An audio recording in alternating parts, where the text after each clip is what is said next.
Bonsoir à tous, bonsoir Dirk. Hello, bonsoir. Donc on est très heureux de vous retrouver encore ce soir pour le live Vesperia. Et puis on va essayer de vous faire passer un moment intéressant, cette fois-ci sous la forme d'un échange avec Dirk, l'un de nos développeurs seniors.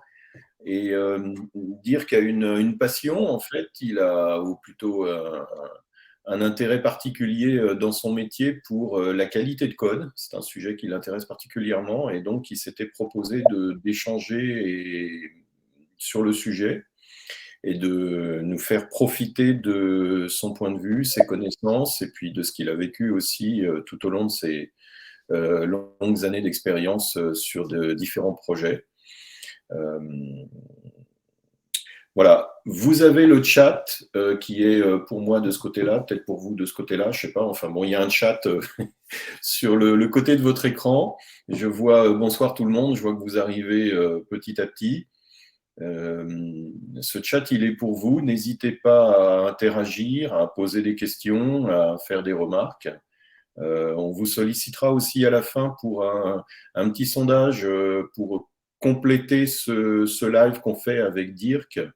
On vous demandera quels sont les sujets que vous souhaiteriez voir abordés dans les prochains lives et très certainement des sujets qui permettraient d'approfondir ce que Dirk va nous apprendre. Il y a tellement de choses à dire sur la qualité de code, sur les outils, sur les méthodologies, qu'il y a aussi certainement encore euh, quelques lives à prévoir sur le sujet.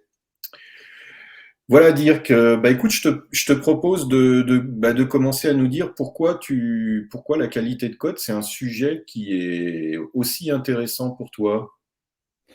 Ouais, bon, donc moi j'ai à peu près 25 ans d'expérience en développement. J'ai un peu tout vu et en général, je vais dire, je tiens à la qualité. Euh, Quand j'achète une voiture, un ordinateur ou quelque chose comme ça, euh, je préfère mettre un peu plus d'argent et en profiter parce qu'en principe, je pars du principe qu'il faut mieux payer un peu plus parce que ça, on l'oublie assez vite. Et puis, quand on a du plaisir, c'est le plaisir qui dure si ce qu'on a acheté est de qualité. Si on achète quelque chose de moindre qualité, ben, on risque d'avoir des problèmes tout le temps et ça ne marche pas et on s'énerve tout le temps. Voilà pourquoi l'importance de qualité. Euh, Déjà, pourquoi dans mon domaine il y a dans ma carrière plusieurs projets et surtout dernières années où j'arrive dans un projet et je suis là depuis quelques heures et je dis ça va pas bien se passer parce qu'on le sent déjà. Et les Anglais, ils ont repris un terme pour ça qui vient de l'armée. Quand je le traduis, ça s'appelle la marche de la mort en fait. Donc les militaires, ils font parfois des marches de 50, 100 kilomètres. Ils appellent ça des marches de la mort. Et c'est un peu ce qu'ils arrivent dans un projet qui ne marche pas bien. Euh, c'est un peu le même principe en fait. Tout le monde est là. Je ne sais pas. On sent que ça ne va pas. On ne sait pas forcément pourquoi. euh, mais ça risque. Enfin, on sent que ça va mal se passer. Euh, Donc, pour moi, la qualité est importante parce que je trouve que si on fait de la qualité, ben, c'est juste plus fun, quoi. On se sent mieux, on fait son boulot avec plus de plaisir et euh, on est fier à la fin de la journée de ce qu'on a fait. Euh, Là, il y a d'autres aspects aussi, c'est que euh, faire de la mauvaise qualité, ça peut coûter très très cher. Mhm. Donc financièrement, euh, on estime il y a une étude qui a été faite, je pense que c'était, bon, ça date d'un an ou deux, la plus récente en tout cas, qui calcule combien ça pourrait coûter par an. Et là, c'est juste pour les pays anglophones, donc l'Australie, les États-Unis et l'Angleterre. Et donc, déjà, rien que les projets qui sont abandonnés ou qui dépassent le budget, parce que ça n'avance pas, ça va dans les 250-260 milliards de dollars. Ajoute à ça les problèmes qu'on a par des systèmes qui sont trop vieux, qui sont difficiles à maintenir, qui sont complètement dépassés, qu'on essaye de remplacer, ça fait à peu près un demi-milliard de dollars en plus. Et les problèmes des logiciels, les problèmes opérationnels, des softwares qui crashent, ça coûte. Attends, j'essaye de le dire en français, il faut que je calcule de l'anglais. Je ne suis pas francophone, je suis désolé. Donc, ça fait 1500 milliards de dollars. Donc, ça fait un total à peu près plus que 2000 milliards de dollars par an, rien que pour les pays anglophones. C'est juste, Oui. enfin, moi je ne peux même pas imaginer 2000 milliards de dollars. Voilà. Donc, c'est mauvais. Faire, ne pas faire attention à la qualité, c'est d'office un mauvais calcul. Et toi, dans le cadre de tes projets, tu as déjà rencontré des projets qui ont été soit bloqués, soit totalement à côté des objectifs, à cause justement de ce que toi, tu as estimé être une mauvaise qualité de code, de développement? Absolument, absolument. J'ai vu des projets qui ont dépassé le budget, d'accord. J'ai vu des projets euh, qui étaient quasiment mortes, euh, où on arrive et où moi je le dis clairement, j'arrive, je dis ben, je suis désolé, vous allez me payer pendant des mois, des années, 500, 600, 700 euros, je ne sais pas combien par jour pour m'entretenir votre code. Je dis mais moi je peux rien faire. Hmm. Et il faut le faire en fait. Il faut le faire parce que dès que je touche le code, ça devient le mien. Hmm. Tu vois? Si le truc il fonctionne plus ou moins, moi j'ai fait un petit changement et pouf, ça fonctionne plus, ben, ça va être de ma faute. Même si le code il est pourri de pourri de pourri et on ne peut pas. Donc non, il faut juste arrêter. Parce que déjà rien que par aspect financier, ça ne vaut pas le coup.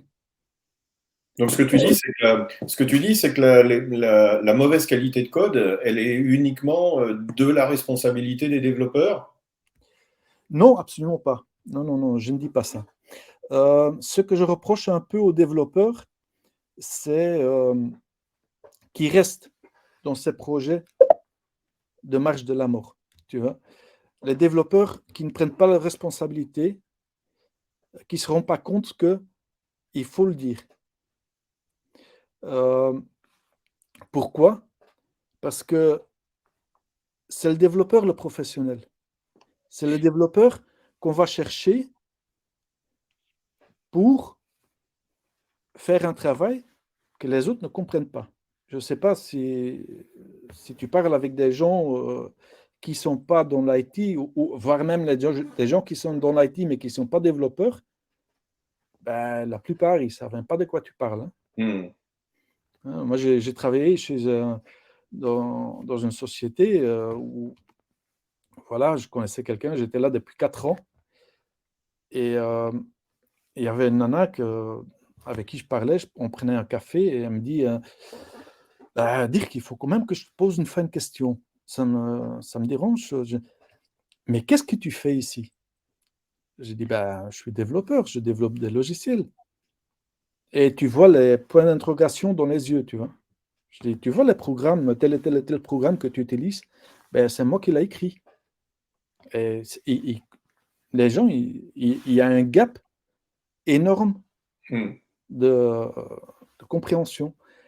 Et en tant que développeur, maintenant, il faut dire, pendant des décennies, ils ont été chercher les développeurs parce qu'ils savent développeur et on va l'embaucher parce que c'est un super développeur.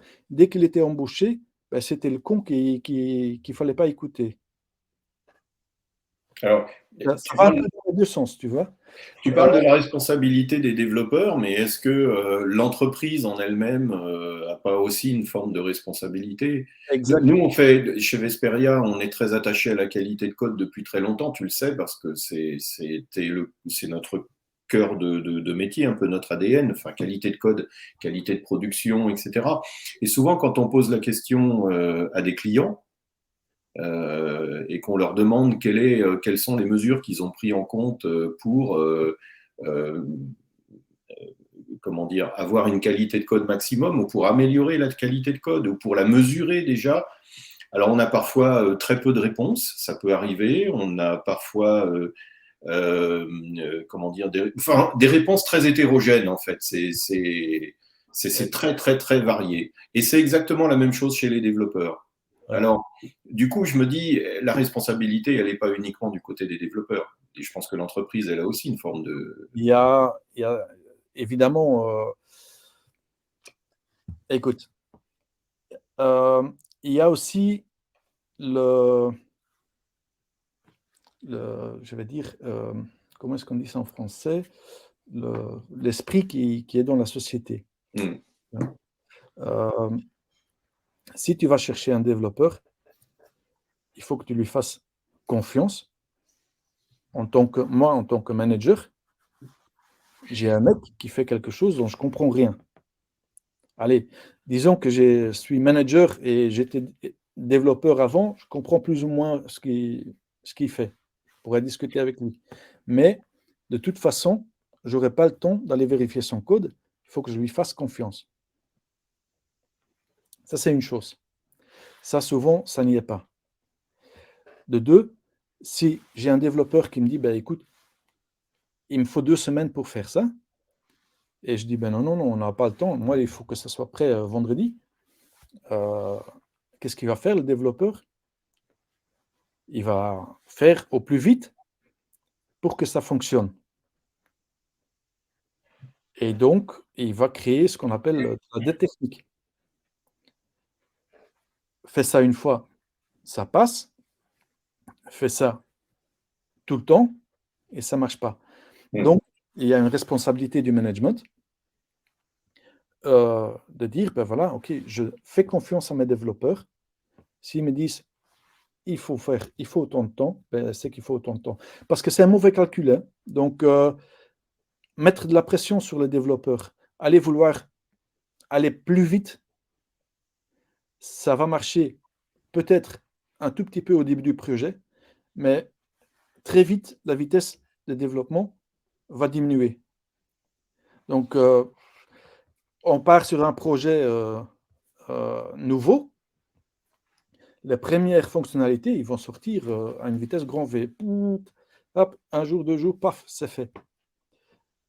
Reviens voir dans cette équipe 1 an après et tu leur demandes, tu dis, ok, il me faut tel ou tel changement. Ouh, ça va prendre du temps. Ouh, c'est compliqué ça. Ça prend 3 semaines, 4 semaines pour un truc qui doit être facile. J'ai eu l'expérience.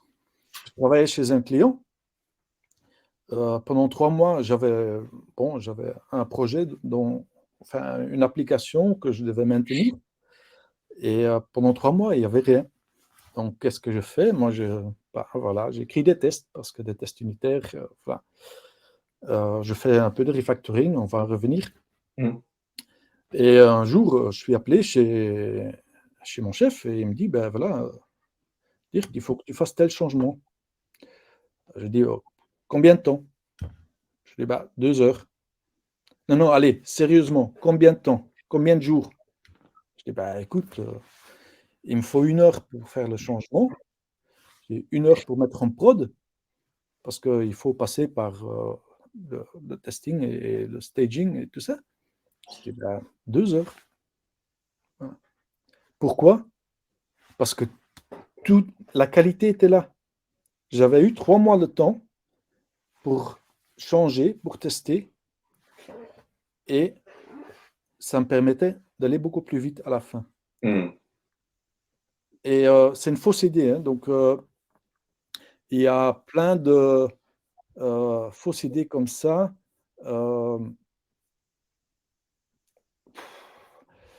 Qu'est-ce que tester, ça ne prend pas plus de temps. Faire de la qualité, le logiciel, ça ne prend pas plus de temps. D'accord?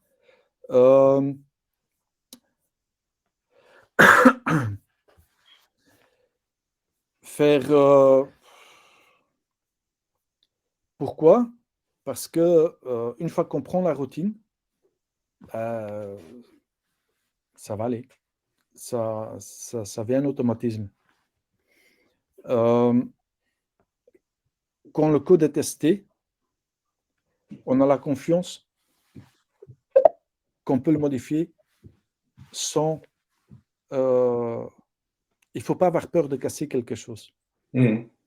Dès qu'on a peur de casser quelque chose, on n'ose plus toucher au code. Tu vois, touche pas petit con, ça fonctionne. Hein. Ce qui fait que le code, la qualité du code va se dégrader avec le temps. Voilà. Et en anglais, on appelle ça du code rot. C'est le pourrissement du code, en fait. Et on arrive finalement à un stade où on dit, ben voilà, ok, là, je suis désolé, je ne peux plus rien faire, ça va coûter trop cher, on va le jeter et on va recommencer. Plusieurs fois, j'ai vu ça.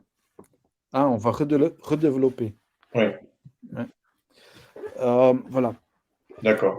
Donc, voilà, ça peut coûter énormément d'argent. Oui, ça peut coûter très cher. Ouais. J'ai une anecdote comme ça je pense que ça s'appelle Knight Capital Group. Hein, ils ont perdu 450 millions de dollars en 45 minutes. Okay, pourquoi? Parce qu'ils avaient du code qui n'était plus utilisé, qui était toujours dans le repository et qui a été, enfin, dans l'application, quoi, et qui a été activé par erreur. Et le système financier, il a commencé à vendre où il fallait acheter. Et voilà. Donc, tu nous disais tout à l'heure que les développeurs avaient une forme de responsabilité dans le sens où ils ont un engagement en termes de compétences sur le travail qu'ils font, mais aussi en termes d'éthique et de morale. Et puis, les employeurs, les entreprises elles-mêmes, elles ont une forme de responsabilité. Et si on se situe de chacun des côtés, on reviendra un petit peu sur la partie plus technique peut-être tout à l'heure, où tu nous reparleras un peu de refactoring, de méthodologie. Mais à ton avis, quels sont les grands concepts qu'une entreprise, qu'un département IT ou une direction IT peut ou doit mettre en place pour promouvoir la qualité de code dans ses développements, dans ses applications? Oui, donc responsabilité du développeur, Ouais.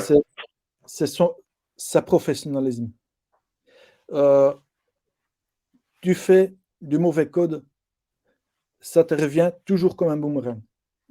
Je ne sais pas si vous vous rappelez un peu le scandale Volkswagen il y a quelques années, hein, avec le diesel qui était manipulé, enfin qui avait donné d'autres résultats sur les bons de test qu'en réalité. Qu'est-ce qu'il a dit le CEO quand il a été interrogé par le Sénat aux États-Unis? Il a dit que c'était la faute des développeurs. Moi, je sais. Ouais, je suis pas au courant. C'est des développeurs qui ont fait quelque chose. Je ne sais pas pour quel motif. Voilà. C'est qui est allé en prison? Le développeur. Donc, il faut que les développeurs ils prennent la responsabilité de dire, ben voilà, OK, c'est ma profession, moi je sais comment faire, les autres ne savent pas, donc moi je dois décider. Tout comme si je vais au garage avec ma voiture, c'est mon mécanicien qui doit dire, ça ne va pas avec votre Mm. voiture. Mm. Votre voiture est perte totale, il faut mieux acheter une nouvelle. Après, Mm. c'est moi de décider, je fais ou je ne fais pas. Mais ce conseil-là de spécialiste, il vient de là. Je vais chez mon médecin, c'est pareil.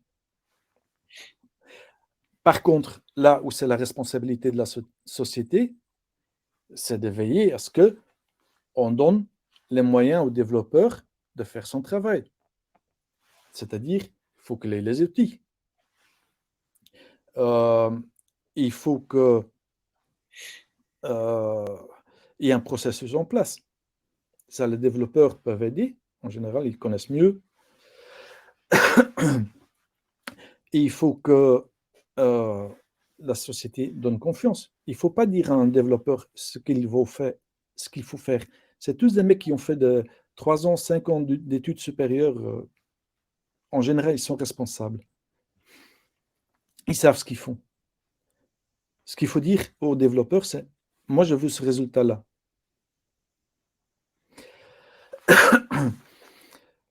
Un autre problème, c'est que les développeurs, en général, voilà, on dit c'est un métier de jeune. Ben non, ce n'est pas un métier de jeune. Moi j'ai Mm. 5 ans de plus, je ne suis plus très jeune, hein, toi non plus. Hein, et, Ah si, moi si, beaucoup plus que toi. et on développe, enfin, moi je développe avec autant de passion et de plaisir qu'il y a 20 ans ou 25. Mm. Ouais. Mais le problème, c'est que la demande pour les développeurs est tellement grande que chaque année, euh, il y a une telle masse de développeurs. On estime à peu près que le nombre de développeurs double tous les 5 ans. Ouais. Donc, ça veut dire que il y a vraiment un manque d'expérience. Ça veut dire que la moitié des développeurs a moins de 5 ans d'expérience. Mm. Compte avec ça que, en moyenne, il faut 10 ans d'expérience pour faire un bon développeur. Voilà, il y a un problème, quoi.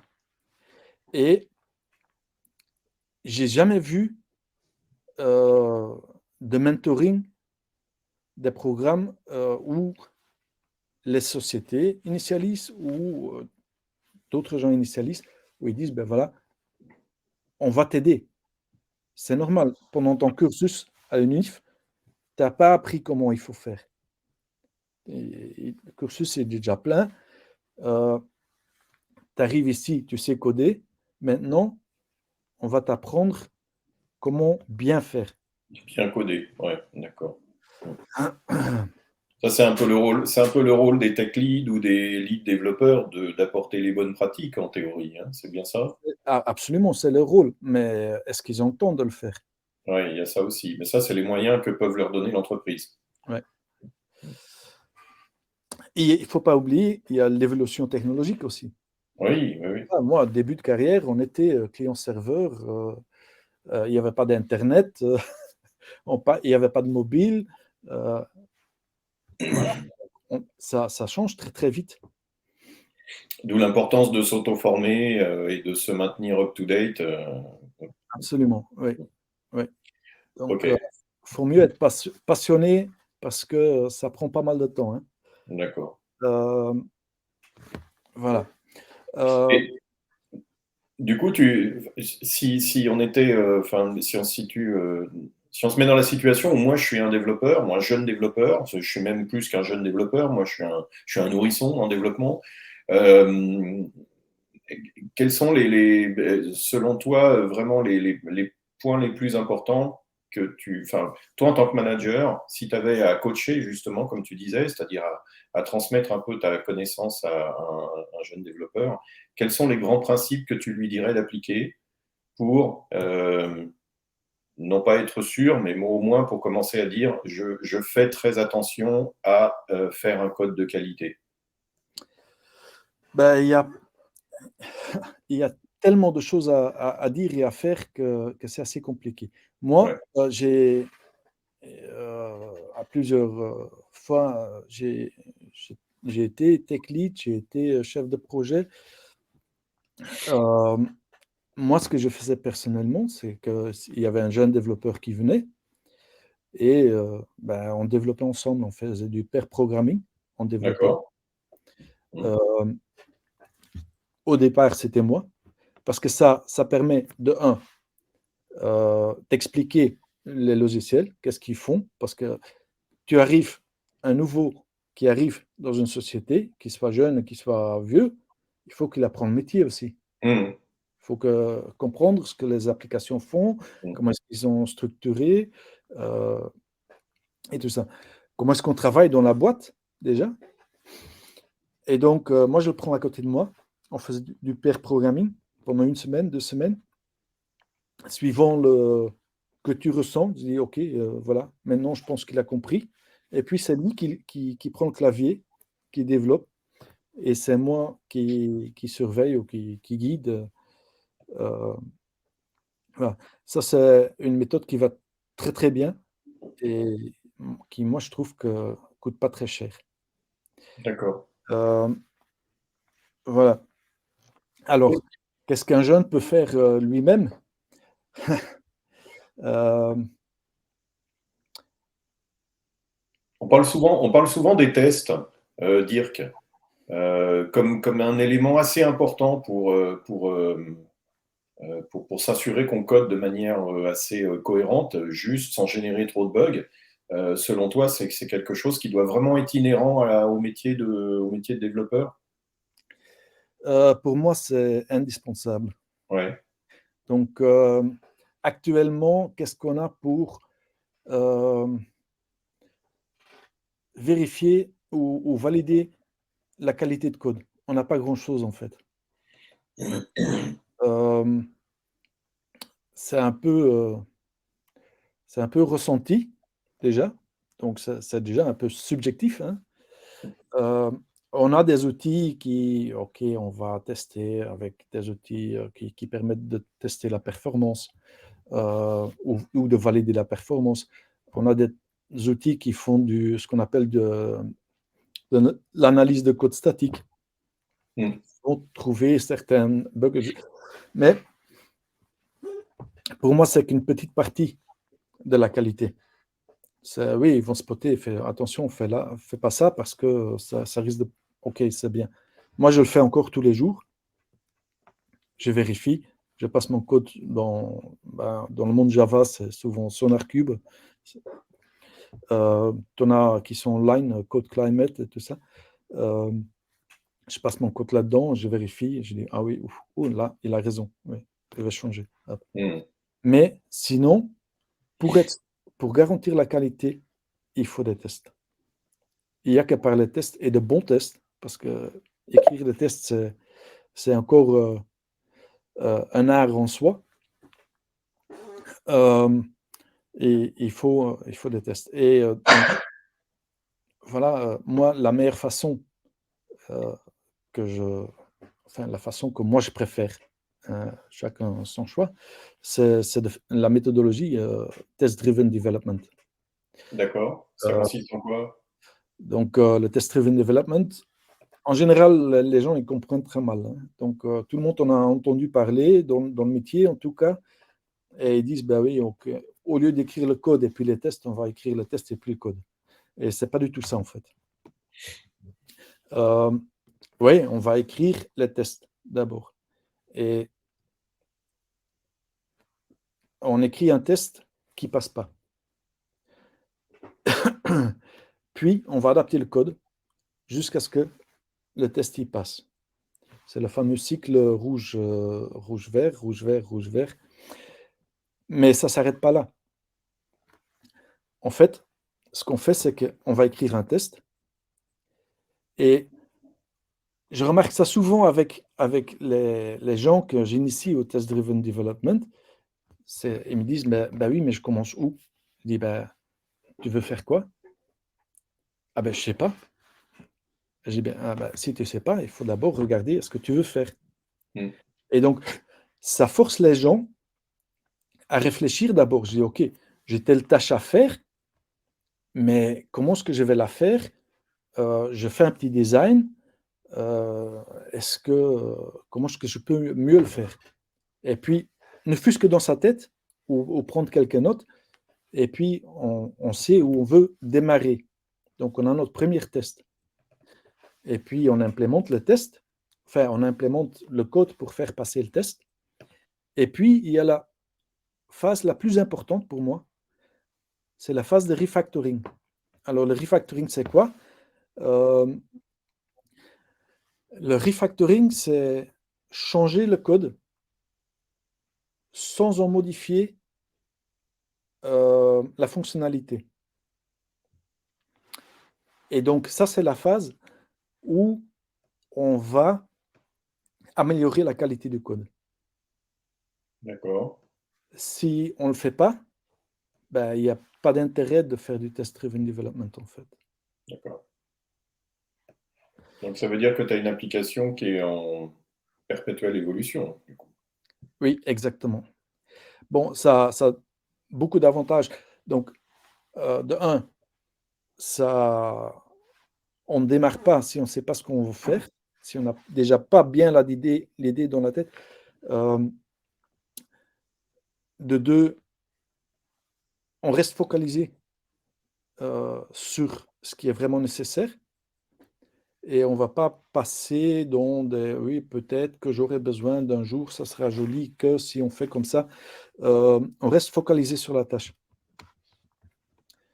Euh, de trois, j'étais en train de penser à autre chose, c'est pour ça que. On fera un petit 4 alors.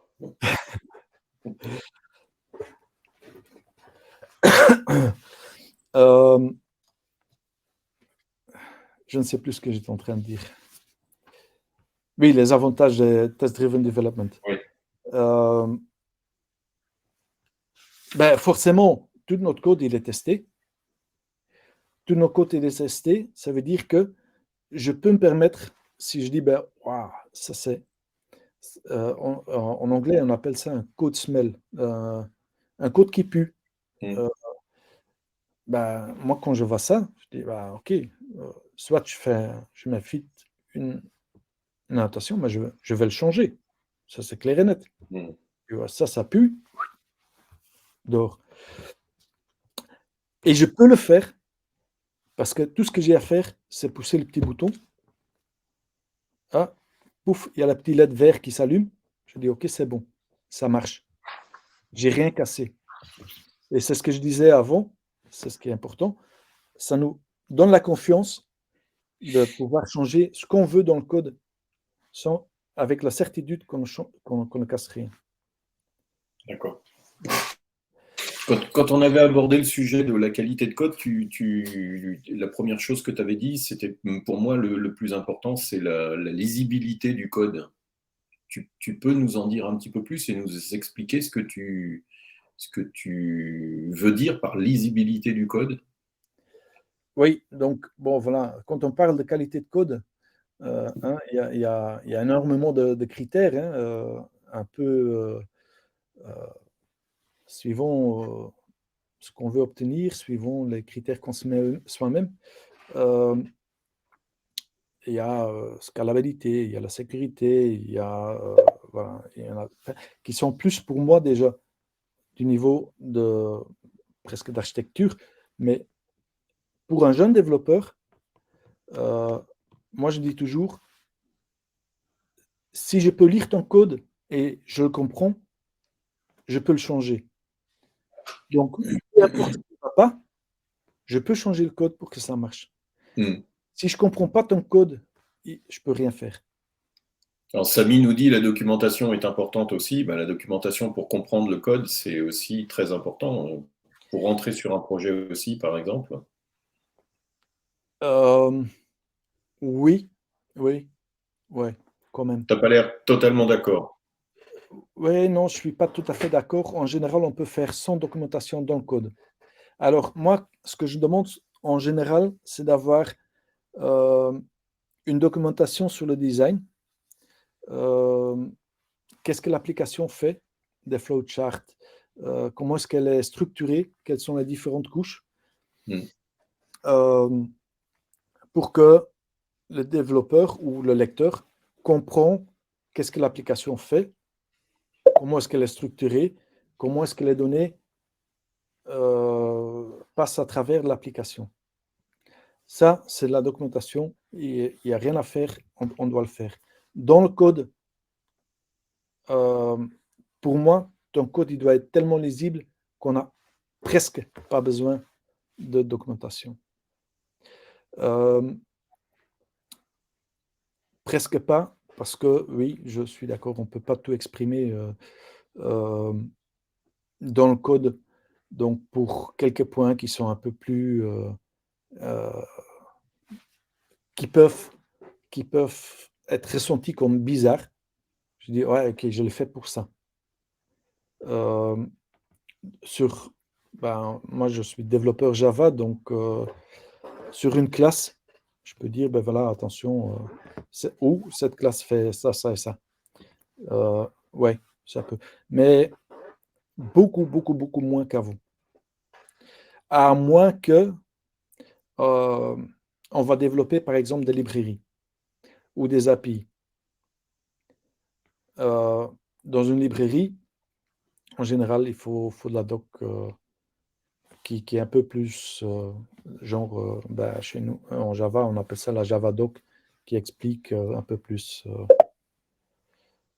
Mais documentation, oui, mais pas trop.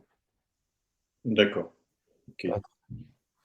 On est intervenu, nous, un jour sur un projet à Paris. Un client qui nous a sollicité, il recherchait des développeurs très seniors. C'était un nouveau CTO qui arrivait et en fait, il y avait un legacy et une dette technique qui, qui avait gonflé au fil des années et qui n'avait pas été documenté du tout. Et il avait commencé par faire travailler des développeurs qui avaient quelques années d'expérience et ils n'ont pas pu avancer du tout parce qu'en fait le code était très hétérogène, peu compréhensible, il y avait beaucoup de métiers dedans et du coup il a dû faire sortir ces gens-là parce qu'ils ne pouvaient pas travailler. Et il a souhaité faire intervenir des développeurs avec une très très forte maturité, des gens qui avaient travaillé sur divers projets, plus de 10 ans d'expérience, etc., en estimant que c'est des gens qui auraient plus de facilité à comprendre le code, les interactions, et se passer de la documentation pour essayer de comprendre ce legacy et comment dire, de refactorer le code. Euh, donc je pense que dans certains cas, alors là on parle pas de qualité de code, mais je pense que dans certains cas, tu vois, pour monter en puissance sur un projet, la documentation c'est quand même absolument nécessaire parce que sinon on perd énormément de temps. Ouais, ouais, Et si le code, et si effectivement, si le code avait été, si les règles enfin la bonne pratique, toutes les bonnes pratiques de qualité de code avaient été respectées tout au long des développements, je pense qu'il y aurait peut-être même pas eu, comme tu disais, même pas eu besoin de documentation pour comprendre ce que fait le code. C'est ouais. certain. Euh, Personnellement, je, je lis rarement. J'utilise une nouvelle bibliothèque. Je vais ni voir la documentation, ni voir si un peu, ben voilà, comment est-ce que je démarre, comment est-ce que je dois faire. Une fois que je suis parti, ben, je vais lire le code et puis Mm, je débrouille comme ça. mm, Il y a un danger avec la documentation de code, c'est que si vous changez le code, il faut peut-être mettre à jour la documentation. bien sûr. Et ça, souvent, c'est oublié. Mm, mm. Il n'y a personne qui aime bien décrire la documentation, hein. Donc, euh, ça, c'est souvent oublié. Et donc, voilà, documentation, oui, mais le strict est nécessaire. Donc, je D'accord. suis d'accord, hein, il en faut, mais le strict nécessaire. Donc, Youssef, dans le chat, Youssef met l'accent sur le TDD. Effectivement, tu en as parlé. C'est un élément important de respect de la qualité du code pour éviter les bugs, notamment. Il y a, je pense, enfin, toute une gamme de principes, d'outils, de stacks techniques qui sont au service des développeurs pour faire en sorte d'avoir du code de qualité. C'est pas le sujet aujourd'hui de rentrer sur tous ces éléments-là, parce que je pense que ça prendrait des heures. La qualité de code, c'est un sujet très très vaste. Là, l'idée, c'était de, Faire une introduction. oui, de faire une introduction. Et je vous invite tous dans le chat, justement, s'il y a des sujets plus techniques ou méthodologiques que vous souhaiteriez voir abordés dans un prochain live, à le mentionner. Peut-être du TDD, il y en a peut-être certains d'entre vous qui l'ont pas pratiqué, de la clean architecture. Je ne sais pas si c'est quelque chose qui peut rentrer dans la notion de qualité de code, le behavior, comment on dit, BDD, le Behavior Driven Development. Behavior Driven Development, voilà, exactement. Et puis, tous les outils qui tournent autour de ces sujets, pourquoi pas. Voilà, c'est des sujets qu'on pourrait aborder. Mais n'hésitez pas à faire des propositions et ça peut être intéressant de tenir compte de ce que vous souhaiteriez voir aborder pour qu'on puisse peut-être faire une présentation plus exhaustive, plus technique, plus focus la prochaine fois. Ça peut être intéressant. Est-ce que tu vois d'autres choses à aborder en termes de conseils aujourd'hui Oui, on a parlé de refactoring. C'est quoi le refactoring? Je ne sais pas s'il faut expliquer. Donc oui, ça consiste à améliorer la qualité de code, on a dit. Hein, mais c'est quoi finalement? Ça consiste à quoi? Ça consiste à enlever les duplications. Ça consiste à rendre le code plus lisible. Ça consiste à appliquer des design patterns. Des design patterns, pour ceux qui ne savent pas, c'est plutôt des solutions, des blueprints, on dit ça ne se dit pas en français, je pense, blueprint, des chablons de solutions qui sont récurrents et pour lesquelles la solution existe et donc il suffit de l'appliquer. On va restructurer les applications, à faire attention à ce que les couches soient respectées et ainsi de suite. Un dernier mot que je voulais aussi, c'est de parler de méthodologie. Je ne pense pas qu'on a abordé le sujet. Donc, au départ,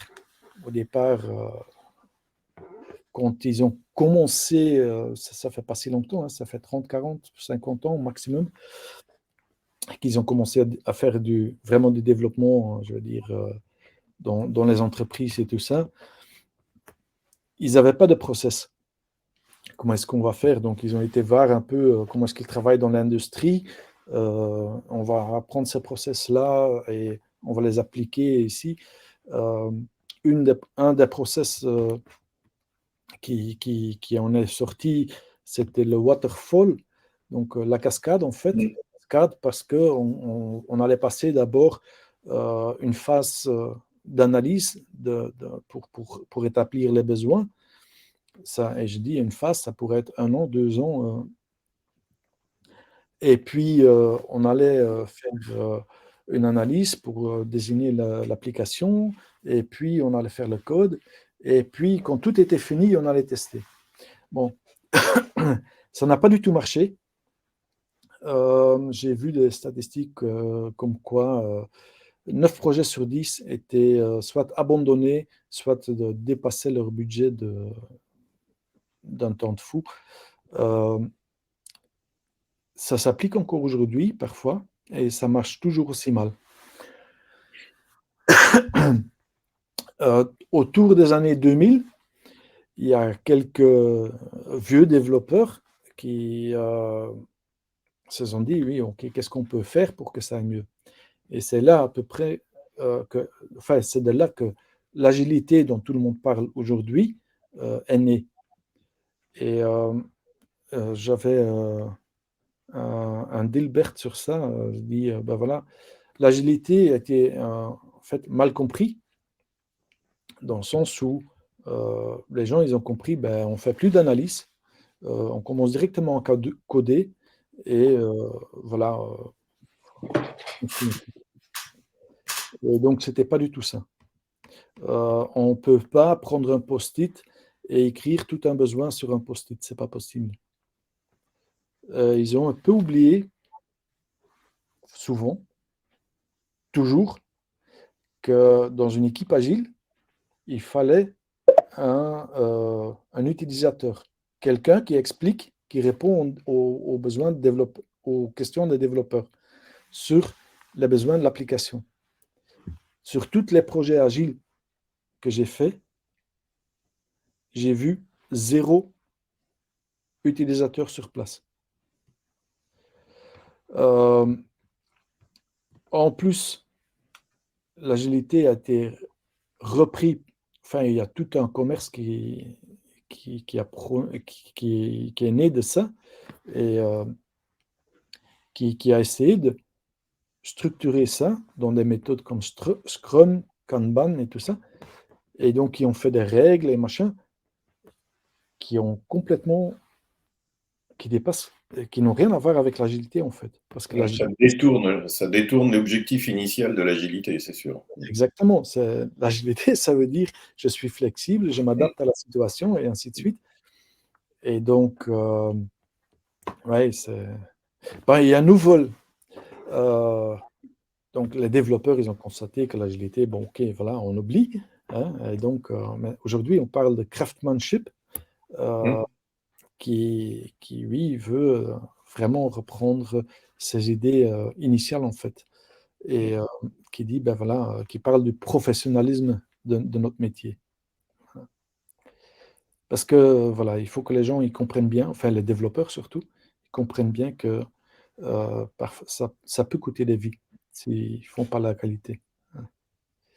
Euh, il y a eu des exemples comme ça, euh, Toyota notamment, qui avait un petit bug où quand le chauffeur il poussait sur le frein, la voiture accélérait.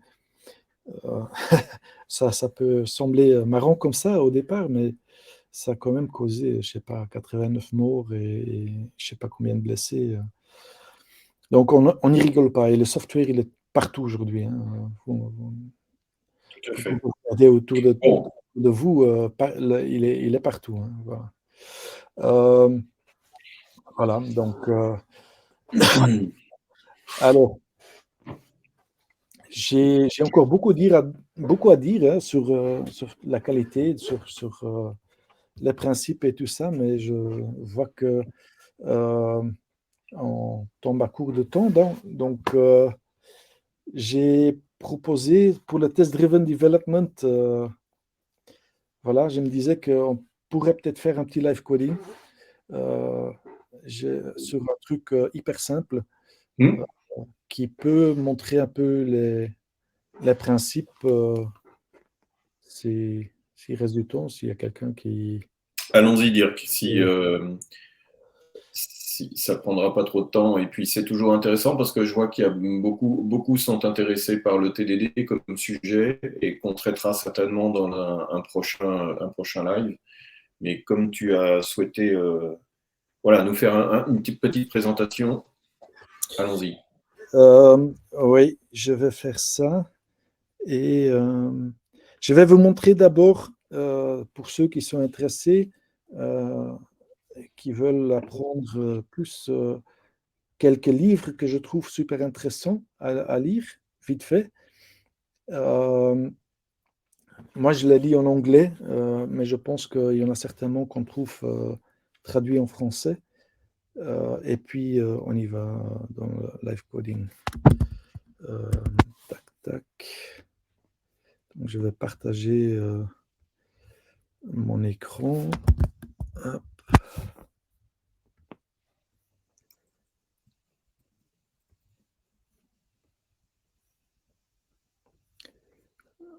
Alors, hop là. Donc, ça marche? Vous voyez l'écran. Ça marche. Applying UML et Patterns, ça c'est un bouquin qui fait 600-700 pages, qui passe vraiment dans ce système de comment est-ce qu'on démarre d'un besoin, comment est-ce qu'on définit un besoin, euh, et qui passe en utilisant forcément l'UML dans toutes les étapes, je vais dire, du besoin jusqu'au code. Comment est-ce qu'on désigne les codes? Très très bon livre, euh, un un peu lourd, je trouve. Donc moi, j'ai lu en plusieurs fois et bah voilà, moi je l'utilise encore de temps en temps pour dire bah voilà, comment est-ce que ça marche encore. C'est un livre qui date, qui a certainement 20 ans, mais qui est, que je recommande toujours, qui n'a pas vieilli d'un poil. Euh, Martin Fowler, c'est quelqu'un qui est beaucoup dans tout ce qui est design patterns et tout ça. Il a écrit un livre sur le refactoring où il explique c'est quoi en fait. C'est juste une liste de code smell, hein, de codes qui sont mauvais, qu'on peut rencontrer, et comment on peut l'améliorer. Euh, Très bon livre, je trouve. Euh, Patterns of Enterprise Application Architectures. Ça va un peu plus loin que euh, le, le livre classique de ce qu'on dit le Gang of Four, qui a écrit Design Patterns. Euh, Plus facile à lire aussi, je trouve, mais c'est pas la même pattern. Certainement recommandable. J'y retourne encore de temps en temps. Alors, le livre indispensable pour chaque jeune développeur, c'est certainement Clean Code. Je ne sais pas si on le voit ici. C'est euh, Robert Martin, qu'on appelle Uncle Bob, euh, un Américain qui est très, très, comme moi, passionné par tout ce qui est qualité de code. Et il a des vidéos sur YouTube aussi où vous pouvez aller voir certaines sessions euh, recommandables. Et son livre, enfin son premier livre en tout cas, euh, est, pour moi lecture obligatoire pour chaque développeur en fait. Et il a écrit un autre de Software Craftsman, ça je ne sais pas, je ne l'ai pas lu, euh, où il explore plus sur ce que j'ai dit, sur la responsabilité du développeur, le professionnalisme, la fierté de son boulot et tout ça. Il en a un troisième sur Clean Architecture, que moi je trouvais un peu moins, c'est pour ça que je ne l'ai pas repris dans la liste. Euh, Si vous voulez d'autres livres recommandés, n'hésitez pas à me poster un message, euh, dirk@vesperia.team. Vous pouvez me contacter, j'essaierai de vous guider. Voilà. Alors, pour ce qui est coding, tout le monde voit mon Visual Studio. Donc, j'ai fait des tests avec IntelliJ. IntelliJ qui est un peu par le standard de facto pour les développeurs Java, mais qui souffre ces derniers temps, je trouve, d'un peu de problèmes de qualité. Donc, euh, il y a beaucoup de gens qui ont rouspété parce que bon, c'est un outil qui est payant et ils ont fait des efforts, mais je trouve que enfin, je suis peut-être trop exigeant, mais je trouve que ça va pas. Euh, c'est pas encore là. Donc ici, voilà, exemple tout simple, voilà, 14 lignes de code, même pas. Je vous donne 15 secondes pour dire ce que cette application fait. Christophe, tu me dis dans le chat si tu trouves quelqu'un qui trouve ce que c'est. Ouais, je te dirais, ou peut-être que c'est moi qui vais répondre, mais j'y crois pas trop. Toi, tu comptes pas. C'est gentil, merci. Allez, toi, tu comptes pas pour cet exercice. Alors, est-ce que quelqu'un est capable de répondre?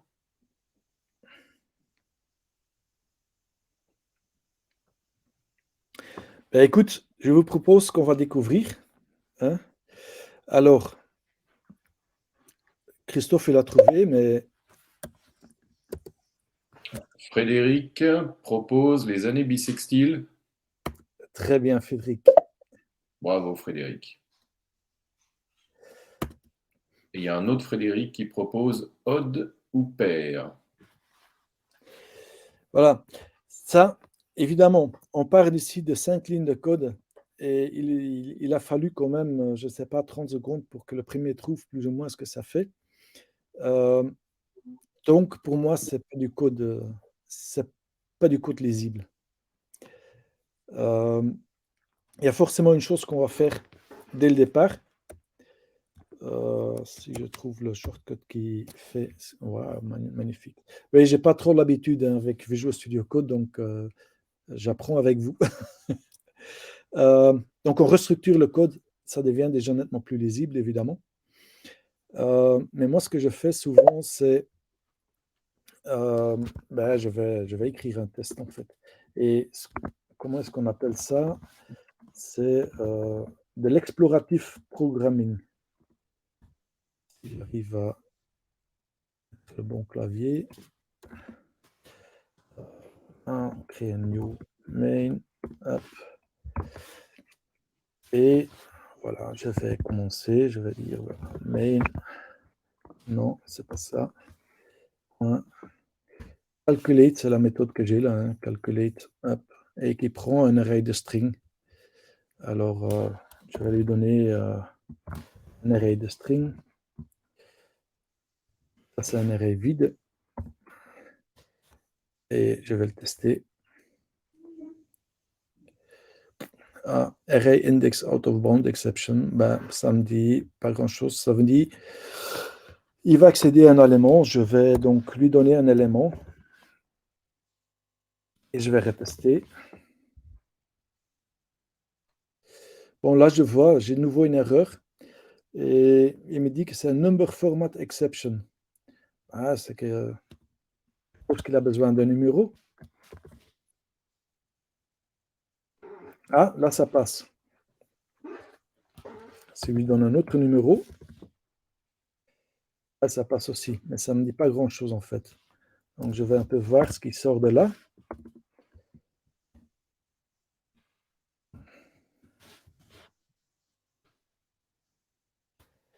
Et là, je pense que je dois aller là. 0.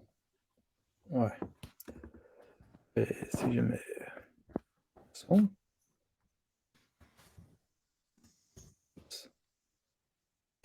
Zéro. Donc, si je mets... Ah, là, j'ai 1.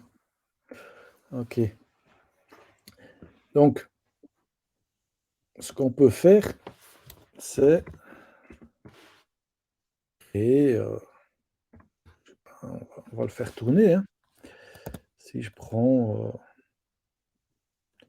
je vais faire 2000 pour aller vite. Je vais dire 1900 parce que...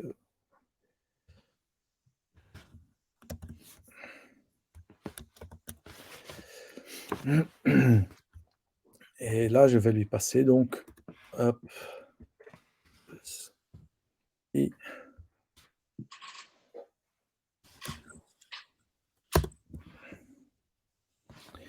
là, je devrais avoir toute une série de sorties. Ah oui, il les accumule en fait. D'accord. Donc là, on est fait que tous les 4, on a un. On peut faire ça un peu mieux. Si on fait, ici par exemple, on fait i plus, hop. Ça, c'est déjà plus lisible. Bon, là, j'ai quelque chose. Donc là, en effet, on peut commencer à deviner. Zut, j'aurais pu dire 2001. On peut commencer à deviner en fait ce que ça fait. Et là, on se dit, bah oui, ok, en effet, ça calcule les années bissextiles. Maintenant, on sait à peu près ce que ça fait. On peut commencer à refactoriser. Alors, on n'a plus besoin de ces tests-là. On supprime. Le main, je vais le garder. Après, un nouveau test. Et je regarde là un truc qui me chipote déjà, c'est que ben voilà, le string, je trouve ça un peu ridicule. Donc, je peux dire, ben voilà, je vais sortir ça de là et je vais le mettre là. Et du coup, je vais passer mon Y là. Et je fais n'importe quoi. 7, 1.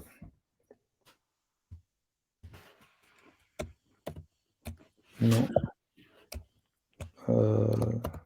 Voilà. Je suis là. Qu'est-ce qu'on peut faire pour améliorer? Donc, ici, on calcule une année bissextile, mais en fait, on fait deux choses. On va parser ici, on va transformer un array d'integer, de string, vers un integer. Ouais. Ça n'a rien à voir là. Donc, je vais essayer de sortir là.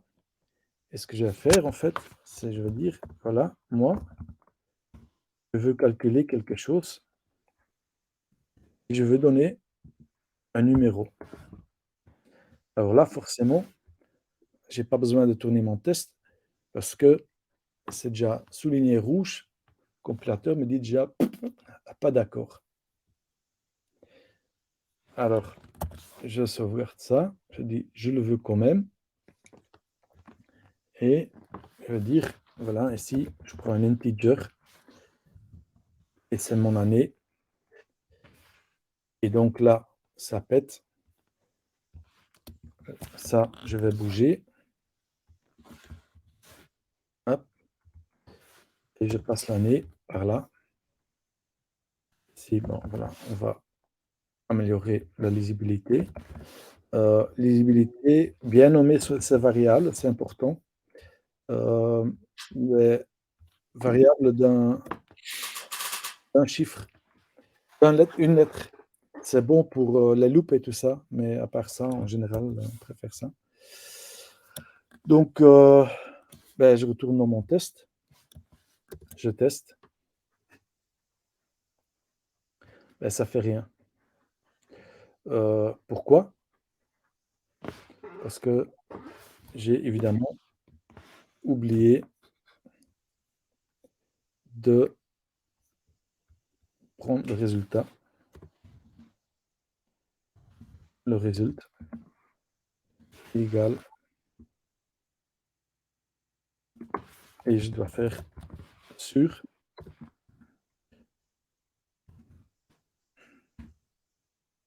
que mon résultat est faux. Donc 0.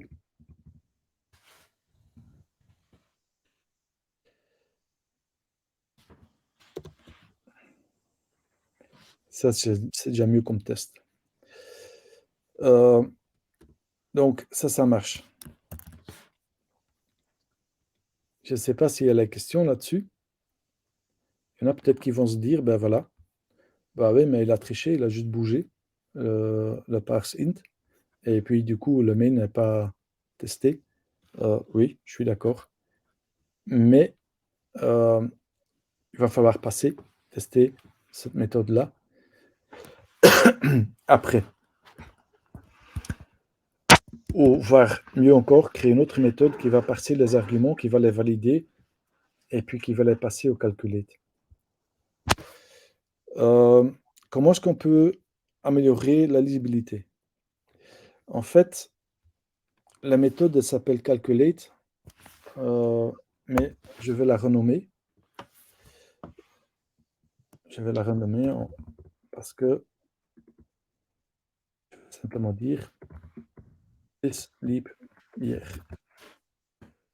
Ça, avec les environnements de développement qu'on a aujourd'hui, en général, ça ne pose pas de problème. Il a changé là aussi. Donc mon test, il passe toujours. Un autre truc qui me chipote, c'est que sleep hier, moi je préfère qu'il me retourne un booléen plutôt que un int. Parce que 0, est-ce que c'est vrai, hein, c'est faux, on ne sait pas trop. Donc je vais dire, ben voilà, 0 c'est false. Je vais dire, c'est false. Result. Et évidemment, mon compilateur râle. Donc ça doit être un booléen. Là, il râle encore parce que lui, il ne retourne pas un booléen. Donc moi, je vais le changer en boolean. Et donc là, je mets true. Je mets false.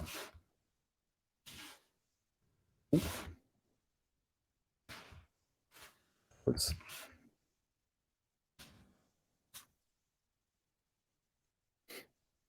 Et lui, il râle parce qu'il manque un import. Je vais régler ça vite fait. Je te mon test, tu es toujours bon. Alors, maintenant, j'aimerais refactoriser la méthode à l'intérieur parce que pour moi, elle est beaucoup trop longue. C'est pas qu'elle est beaucoup trop longue, c'est qu'elle est... Il y a beaucoup trop de if en fait. Donc, je vais écrire un test.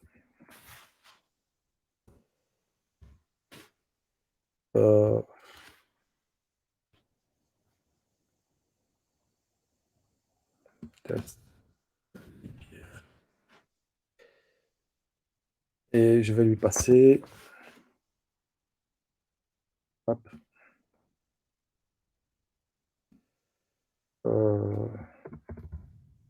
integer et de boolean. Et ça met, je peux dire,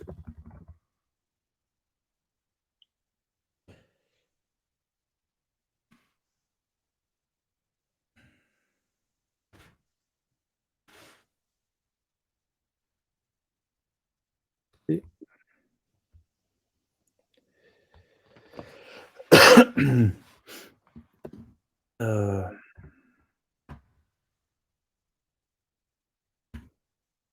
entry,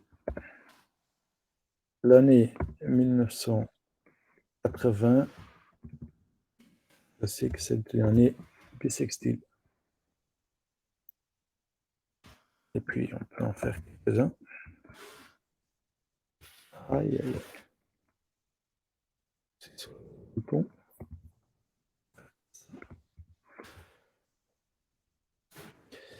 Je vais prendre quelques exemples.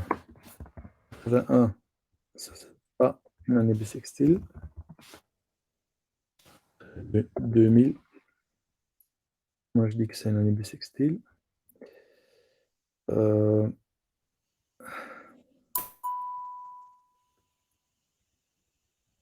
What?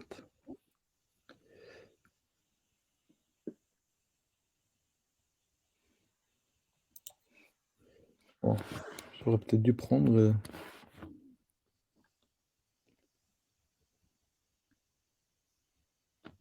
Qu'est-ce qu'il râle?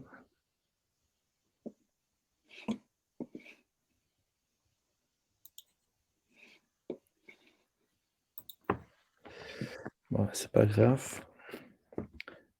Je devrais pouvoir l'écrire comme ça. Hop.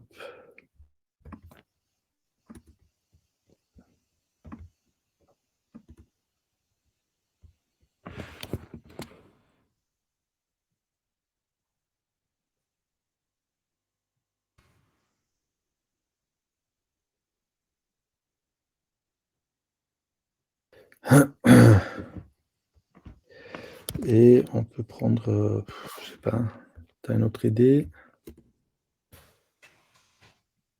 96. Donc j'ai quelques années qui vont me tester. Et puis je fais irs.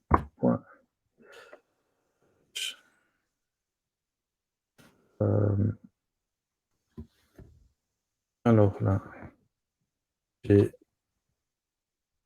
une année et j'ai 10.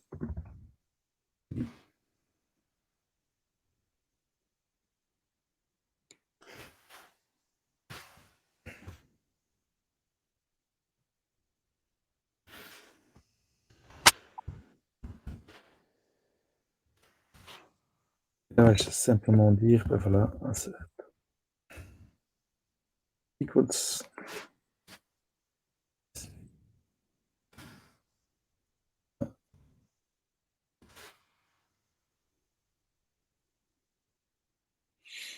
J'ai déjà laisse les pieds. Est-ce que ça passe? Ben, nickel, ça passe. Ça passe, ça veut dire que je peux modifier mon code. Donc, petit refactoring, je vais extraire, si je trouve le shortcut, je vais le faire avec le menu. Je vais extraire une méthode. J'ai vu qu'il y a un menu refactor. Ah ben voilà, extract méthode. Et ça fait quoi? Ça regarde si l'année est divisible par 400. Donc je vais dire n divide by.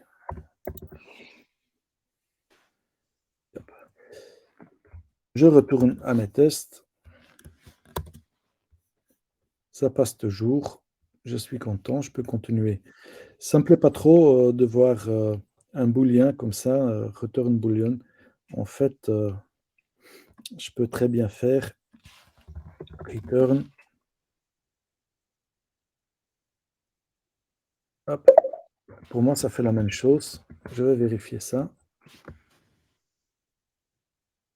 Ça fait la même chose. Donc voilà, on a déjà supprimé quelques lignes. On peut continuer comme ça. Je peux extraire ça. Qu'est-ce qu'il avait dit quand Shift R? Quand Shift M? Non plus, je ne sais plus. Ctrl Shift R, donc.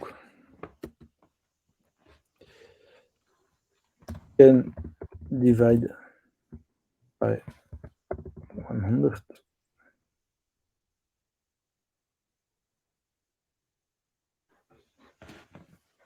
Alors là, est-ce que je peux...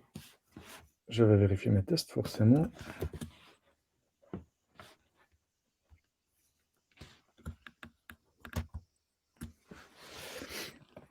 Est-ce qu'on peut simplifier ça?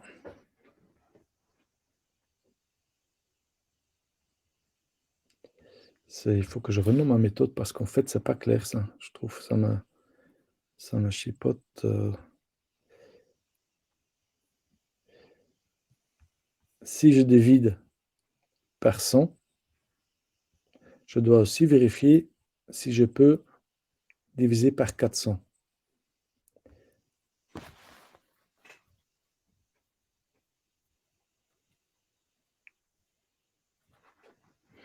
Donc le nom de ma méthode n'est pas bon en fait.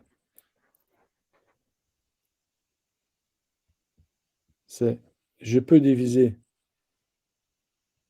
par 100, puis je divise par 400. Donc je vais dire une forme. Évidemment, si je n'utilise pas la bonne méthode. Voilà. Toujours.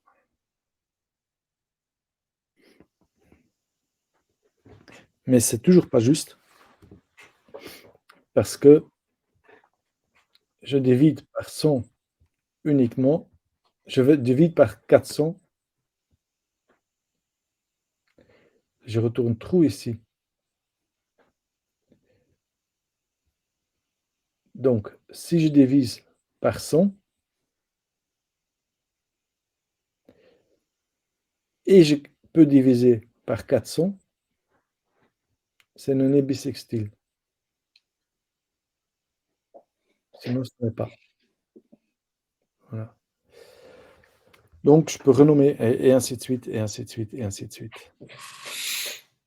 Je ne sais pas si ça donne un peu d'idée parce que j'ai à 8h15 et j'imagine que Oui, merci Dirk. Ça nous donne une idée, oui, effectivement.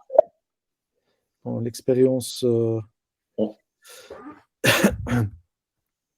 On arrive au bout de notre live. Le studio code n'était peut-être pas top, mais voilà, je vais m'y mettre. En tout cas, merci à tous d'avoir participé ce soir, d'avoir écouté Dirk. Et puis, du coup, voilà, n'hésitez pas à revenir vers nous si vous souhaitez, par quelques moyens, hein, si vous souhaitez oui, qu'on aborde des sujets un peu plus précis sur des outils, des méthodes. On le fera avec plaisir. Et puis, on se retrouve pour le prochain live, très certainement le mois prochain ou dans les semaines à venir. Merci Dirk, merci à vous tous et bonne soirée. Bonne soirée. À très bientôt. Au revoir. Au revoir.